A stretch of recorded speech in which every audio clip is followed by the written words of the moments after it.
है friends, welcome back. आज इस वीडियो में हम लोग पेटीएम के करंट चार्ट पैटर्न और फिनेंशियल्स के बारे में डिटेल में बात करने वाले हैं कि फिनेंशियल्स और करंट चार्ट पैटर्न के हिसाब से कंपनी के शेयर को करेंटली हम लोगों को खरीदना चाहिए, बेचना चाहिए या होल्ड करना चाहिए शॉर्ट टर्म और लॉन्ग टर्म के बेसिस पे। ये वीडियो यूट्यूब के एक रिक्वेस्ट के द्वारा मैं बना रहा हूं, तो अगर आप भी चाहते हैं किसी और कंपनी के बारे में डिटेल में फंडामेंटल और टेक्निकल एनालिसिस, तो नीचे कॉमेंट में आप लिख सकते हैं। मैं उस कंपनी के ऊपर भी वीडियो बनाने की पूरी कोशिश करूंगा। तो चलिए सीखते हैं एक साथ।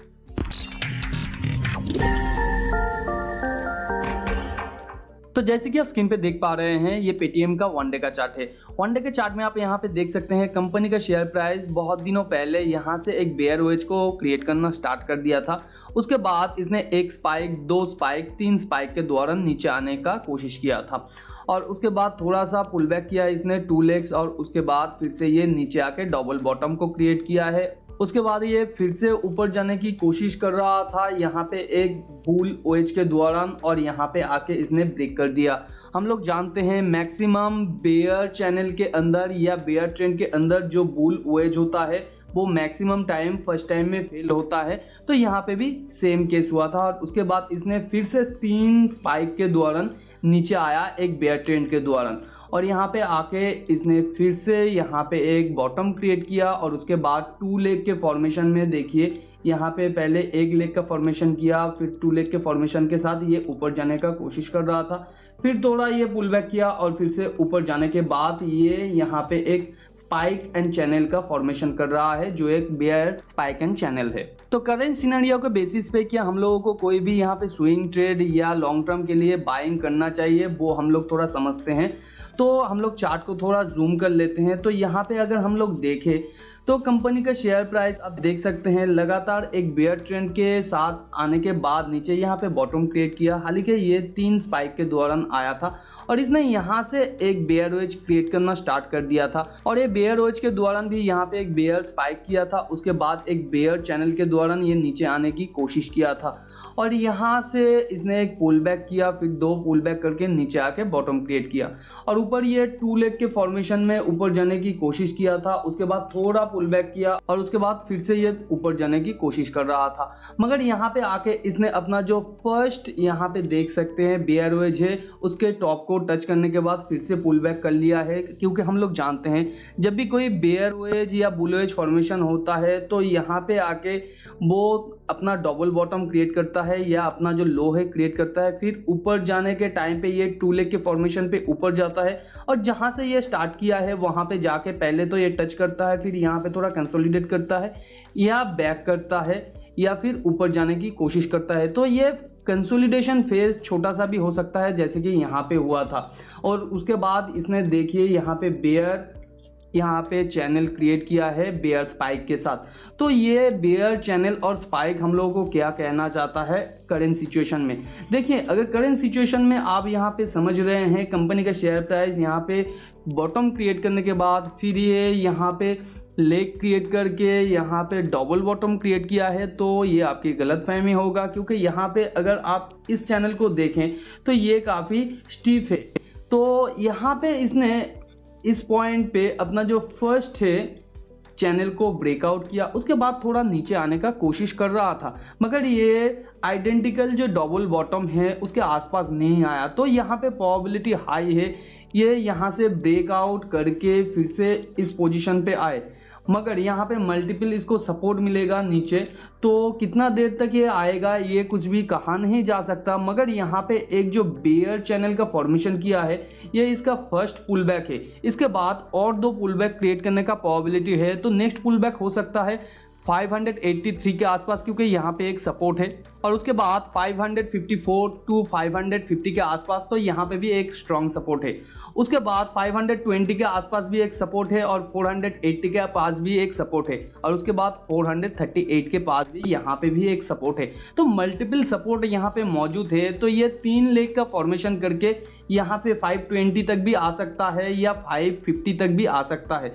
तो अगर ये किसी भी एक रेंज में आके फिर से थोड़ा ऊपर जाके फिर नीचे आने के बाद फिर अगर ये ऊपर जाने की कोशिश करता है और पिछले टाइम का जो हाई है इसे तोड़ के ऊपर जाने की कोशिश करता है, तो यहाँ पे हम लोगों का एक बाय पॉइंट हो सकता है स्विंग ट्रेडिंग के लिए।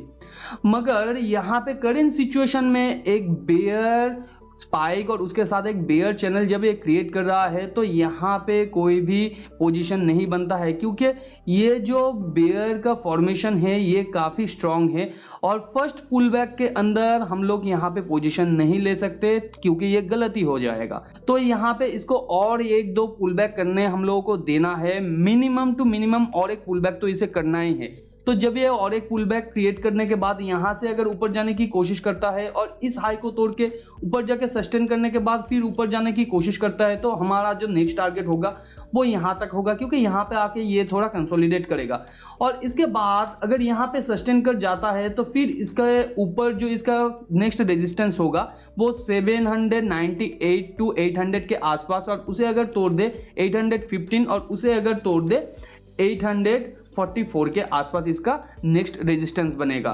तो स्विंग ट्रेडिंग का करेंटली कोई भी प्रोबेबिलिटी नहीं है। अगर आप लॉन्ग टर्म के लिए कंपनी के शेयर को खरीदना चाहते हैं तो उसके बारे में अभी हम लोग थोड़ा बात करते हैं। तो कंपनी का जो क्वार्टर ऑन क्वार्टर रिजल्ट है उसे अगर हम लोग थोड़ा देखें तो अभी हम लोग थोड़ा देखते हैं क्वार्टर ऑन क्वार्टर जो रिजल्ट है इसका क्या कह रहा है।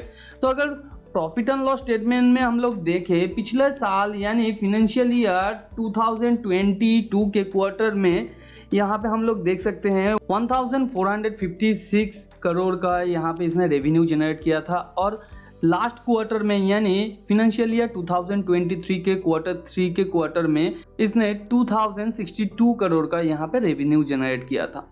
डायरेक्ट एक्सपेंसेस यहाँ पे जो था वो पिछले साल के क्वार्टर में 1002 था और करेंट क्वार्टर में 1015 है, जो क्वार्टर ऑन क्वार्टर यहाँ पे 1.2% के हिसाब से बढ़ा है। और जहाँ पे अगर रेवेन्यू को हम लोग देखें तो 41.6% के हिसाब से बढ़ा है। तो डायरेक्ट एक्सपेंसेस कंपनी ने काफ़ी कम कर दिया है, तो ये कंपनी के लिए एक पॉजिटिव बात है। और लास्ट क्वार्टर यानी क्वार्टर 2 फिनेंशियल ईयर 2023 के मुकाबले यहाँ पे हम लोग देख सकते हैं करेंट क्वार्टर में इसने रेवेन्यू जो बढ़ाया है वो 7.7% तक बढ़ाया है, और पिछले क्वार्टर से ये -5.2% के हिसाब से डायरेक्ट एक्सपेंसेस को घटाया है। तो ये भी एक पॉजिटिव बात है जहाँ पे रेवेन्यू बढ़ रहा है और एक्सपेंसेस घट रहा है।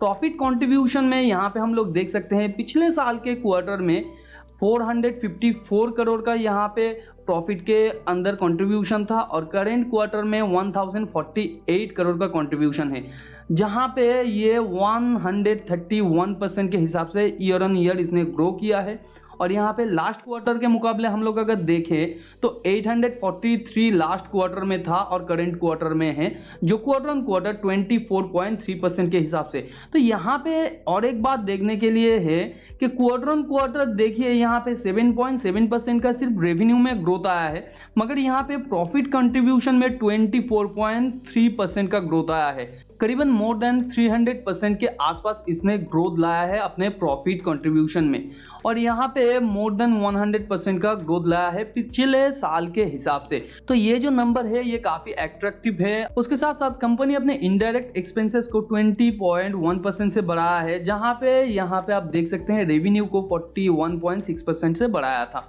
तो यहाँ पे इनडायरेक्ट एक्सपेंसेस भी काफ़ी हद तक कम कर चुका है कंपनी, और उसके साथ साथ पिछले क्वार्टर के हिसाब से हम लोग अगर देखें तो 0.8% के आसपास इसने बढ़ाया है क्वार्टर ऑन क्वार्टर।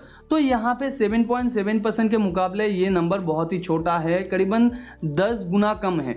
और उसके साथ साथ एडजस्टेड एबिटा अगर हम लोग देखें तो करंट क्वार्टर में ये पॉजिटिव में है, मगर पिछले साल के क्वार्टर में ये माइनस में था, और पिछले क्वार्टर में भी ये माइनस में था। और एडजस्टेड एबिटा मार्जिन अगर हम लोग देखें 1.5% है करंट क्वार्टर में, और पिछले साल के क्वार्टर में था -27%, और पिछले क्वार्टर में 8.7%। तो ये नंबर्स काफ़ी अच्छा है कंपनी का, और आने वाले टाइम पे कंपनी का जो ग्रोथ प्रॉस्पेक्ट है वो भी इस नंबर के हिसाब से काफ़ी अच्छा है। तो अगर हम लोग एबिटा को देखें, एबिटा भी यहाँ पे ग्रो किया है, आप देख सकते हैं 58% के आसपास, और पिछले क्वार्टर से 38% के आसपास इसने ग्रो किया है। और एबिटा मार्जिन करेंट क्वार्टर में -16% है, जो पिछले साल के क्वार्टर में -54.1% था, और पिछले क्वार्टर में 28.1% था। तो ये क्वार्टर ऑन क्वार्टर काफ़ी इम्प्रेसिव नंबर है। डिप्रिशिएशन इसने यहाँ पे थोड़ा बढ़ा दिया है, तो कंपनी का अगर ग्रोथ हो रहा है रेवेन्यू में तो बहुत सारा चीज़ कंपनी के डिप्रिशिएशन के अंदर आ जाता है, जिससे कि कंपनी का जो डिप्रिशिएशन है वो थोड़ा बढ़ जाता है। मगर यहाँ पे और एक चीज़ इंप्रेसिव है, कंपनी का क्वार्टर ऑन क्वार्टर रेवेन्यू बढ़ा है मगर यहाँ पे इंटरेस्ट है वो घटा है, क्योंकि कंपनी जो अपना शॉर्ट टर्म लोन है या लॉन्ग टर्म लोन है वो अच्छे तरीके से मैनेज कर पा रहा है। जो पिछले क्वार्टर के हिसाब से अगर हम लोग देखें तो 1.9% के हिसाब से बढ़ा है, यानी पिछले क्वार्टर में 5.3 करोड़ था और करेंट क्वार्टर में यहाँ पे 5.4 करोड़ के आसपास है, तो यहाँ पे 1.9% से ये बढ़ा है। और यहाँ पे अगर पिछले साल के क्वार्टर के दौरान हम लोग देखें तो 56.8% के आसपास ये माइनस हुआ है, यानी ये काफ़ी अच्छा है। करीबन 50% के आसपास इसने अपना जो इंटरेस्ट पेमेंट है वो घटा दिया है ईयर ऑन ईयर। और यहाँ पे अगर अदर्स इनकम के बारे में बात करें, अदर्स इनकम इसने थोड़ा सा ही बढ़ाया है मगर ये इसके कोर बिजनेस में ज़्यादा नहीं आता है, तो अदर्स इनकम अगर थोड़ा सा भी बढ़ता है या घटता है यहाँ पे ज़्यादा कंसर्न नहीं है कंपनी के लिए।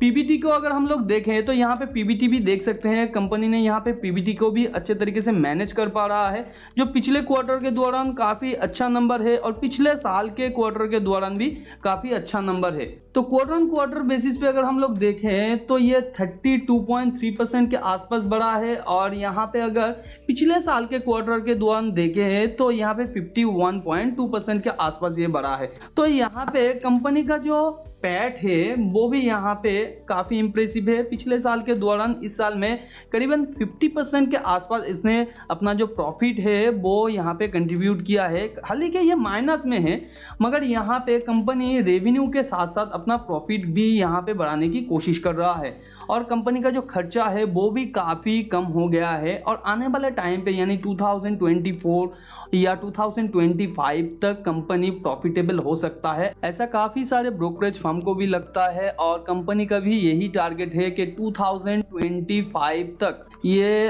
अपना जो प्रॉफिट है वो पॉजिटिव में लाए, यही कंपनी का टारगेट है। तो कंपनी अगर ये अचीव कर पाता है तो ये कंपनी के लिए एक बहुत ही अच्छा बात है। तो इसे अचीव करने के लिए कंपनी को अपना क्वार्टर ऑन क्वार्टर रिजल्ट को लगातार बेहतरीन करना पड़ेगा। तो अगर आप लॉन्ग टर्म के लिए इन्वेस्ट करना चाहते हैं तो ईच एंड एवरी क्वार्टर का रिजल्ट आपको देखना चाहिए। हालांकि यहाँ पे जो क्वार्टर ऑन क्वार्टर का रिजल्ट है ये काफ़ी इंप्रेसिव है और अगर आप इस रिपोर्ट को पढ़ना चाहते हैं तो टेलीग्राम चैनल पर मैं इसका अपडेट दे दूंगा और इसके साथ साथ जो कंपनी का क्वार्टर ऑन क्वार्टर का रिजल्ट है उसका भी लिंक मैं वहां पे दे दूंगा। आप जाके 2 रिपोर्ट डाउनलोड करके देख सकते हैं। अगर आप टेलीग्राम चैनल को ज्वाइन नहीं किया है तो नीचे डिस्क्रिप्शन पे आपको लिंक मिल जाएगा। अगर कोई सडन अपॉर्चुनिटी इमर्ज होता है तो वहीं पे ही पहले अपडेट किया जाता है, तो आप टेलीग्राम चैनल को जाके ज्वाइन कर लीजिए और मैं वहां पे बहुत ज़्यादा एक्टिव भी रहता हूँ। तो आप बात करते हैं अगर लॉन्ग टर्म के लिए आप इस कंपनी के शेयर को खरीदना चाहते हैं तो करेंट सिचुएशन में अगर आप खरीदते हैं तो स्विंग ट्रेडिंग के साथ साथ मैं यही कहना चाहूँगा आपको भी थोड़ा वेट करना चाहिए। अगर कंपनी का शेयर प्राइस यहाँ पे कहीं पे भी एक बॉटम के आसपास या सपोर्ट के आसपास टच करके फिर से ऊपर जाने की कोशिश करता है और पिछले टाइम का कोई भी हाई को तोड़ के ऊपर जाके फिर थोड़ा पुल बैक करने के बाद फिर ऊपर जाने की कोशिश करता है, तो यहाँ पे अगर आप बाय करते हैं तो ये काफ़ी रिलायबल बाय पॉइंट होता है। करीबन 60% टाइम ये पॉजिटिव में ही जाता है, नेगेटिव नहीं होता है। मगर इस तरीके का फॉर्मेशन आप जब भी कोई चार्ट में देखें जहां पे सिंगल एक पुल बैक हुआ है एक स्पाइक एंड चैनल के बाद फिर से ये अपने ट्रेंड के अंदर कंटिन्यू हुआ है, तो यहाँ पे जो खरीदना आपके लिए ज़्यादा रिलायबल नहीं होगा। तो यही मैं कहूँगा आप थोड़ा वेट कर जाइए, वेट करने के बाद यहाँ पे आपको और भी बेटर प्राइस पॉइंट मिलेगा।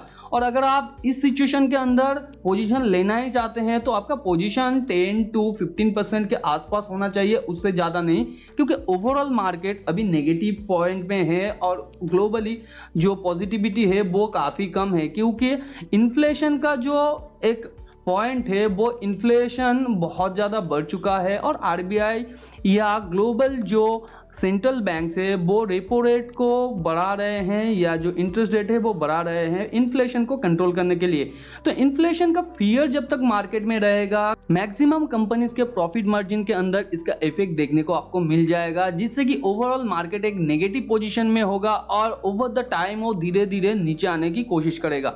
अब निफ्टी के केस में भी देख सकते हैं या ओवरऑल मार्केट के अंदर जो कंपनीज है उसके अंदर भी आप देख सकते हैं उसके प्रॉफिट मार्जिन में आपको देखने को मिल जाएगा कि एक नेगेटिव पॉइंट आया है और उसके साथ साथ उसके शेयर प्राइस में। हालांकि स्ट्रॉन्ग कंपनीज के रेवेन्यू क्वार्टर बढ़ रहे हैं, मगर प्रॉफिट मार्जिन में यहाँ पे प्रॉब्लम आ रहा है और प्रॉफिट आफ्टर टैक्स के मार्जिन में यहाँ पे प्रॉब्लम आ रहा है। तो जिस वजह से ओवरऑल मार्केट एक नेगेटिव पोजीशन में है। तो इस वजह से आपका जो पोजीशन करंट सिचुएशन में होना चाहिए वो बहुत ही कम होना चाहिए। जैसे मार्केट अपना प्राइस देता रहेगा और ओवरऑल मार्केट पॉजिटिविटी में कन्वर्ट होता जाएगा, आप धीरे धीरे अपना पोजीशन बढ़ाते जाएंगे और क्वार्टर ऑन क्वार्टर रिजल्ट को आप जरूर ट्रैक करते रहिए।